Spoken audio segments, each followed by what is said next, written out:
प्रभ निर्विघ्नं मैं करू देवा सर्वकार्येषु सर्वदा। કે ડુંગરે ડુંગરે દેવતા અને પાણે પાણે પીર આ રામદેવજી પીર મહારાજના સાનિધ્યમાં આજે ભવ્યથી અતિ ભવ્ય લોક ડાયરો હોય ત્યારે મને બોલવાનું મન થાય કે શાંતિ કરણ જગ ભરણ ધરણ દયા નો ઘાટ નમો નાથ નારાયણી તારું વિશ્વ રૂપ યા દેવી સર્વભૂતેષુ વાણી રૂપેણ સંસ્થિતા યા દેવી સર્વભૂતેષુ શક્તિ રૂપેણ સંસ્થિતા નમોસ્તુતે નમોસ્તુતે નમો નમઃ।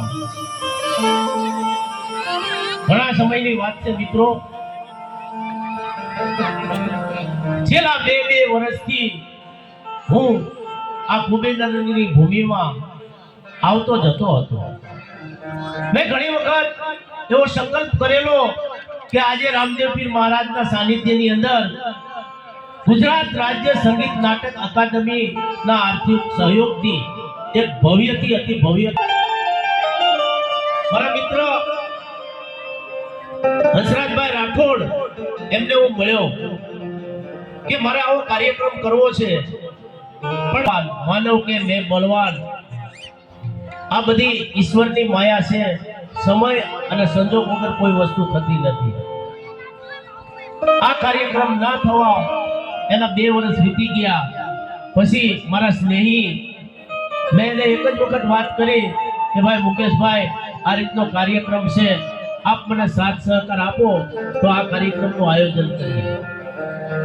હું એમને શાબાશી આપીશ કે મુકેશભાઈ કીધું કે બાપુ આવો, આપણે અહીંયા ઉપસ્થિત પધારેલા સૌને હું કહીશ કે આપણે કલાકારો સહિત દરેક પહેલા તો પ્રથમ હું મુકેશભાઈને ખૂબ ખૂબ અભિનંદન પાઠવીશ।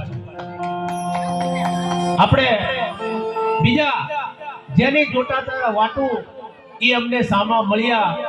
મેં ફરી મારે આ વાત ચાલતી હતી કે અમારે એક કાર્યક્રમ કરવો છે અને જે હંસરાજભાઈના સહયોગથી એની વાતો થશે, લોકગીત, હાસ્ય અને સાહિત્ય રજૂઆત કરવામાં આવશે। ગુજરાતના નામી કલાકારો આપ સૌને મનોરંજન કરાવશે। હું કાર્યક્રમનો આગળ જોર લઈ જતા પહેલા મારા સ્નેહી મિત્ર દિનેશભાઈ શુક્લાને વિનંતી કરીશ કે આપણે આજના કાર્યક્રમનો દોર આગળ ચલાવતા ગણપતિ વંદની કરી અને તમને જે મોજ આવે, અહીંયા શિવજીનું સાનિધ્ય છે, ભગવાન રામદેવ પીરનું મંદિર છે, તો અને આવો હું બધાને વિનંતી કરીશ। ફરીવાર સાધુ ભૂપેન્દ્રભાઈ આપ સૌને આમંત્રણ અને વિનંતી કરે છે, આપ સૌ આ ફ્રી ઓફના પ્રોગ્રામમાં આવો। એમાં આપણા વિસ્તારના કોર્પોરેટર શ્રી નિકુલ સાહેબ પણ પધારવાના છે, કામિની બેન પણ પધારવાના છે અને ખાસ તો બીજી વિનંતી કરીશ જે કોઈ ઊભા છે એ બેસી જાઓ। આમાં હું ફોટોના યોજવામાં આવેલો છે, આપ સૌએ પધારવા ખૂબ ખૂબ આમંત્રણ। બોલો રામા પીરની જય। મિત્રને કહીશ કાર્યક્રમનો દોર આગળ ચલાવો, દિનેશભાઈ શુક્લા।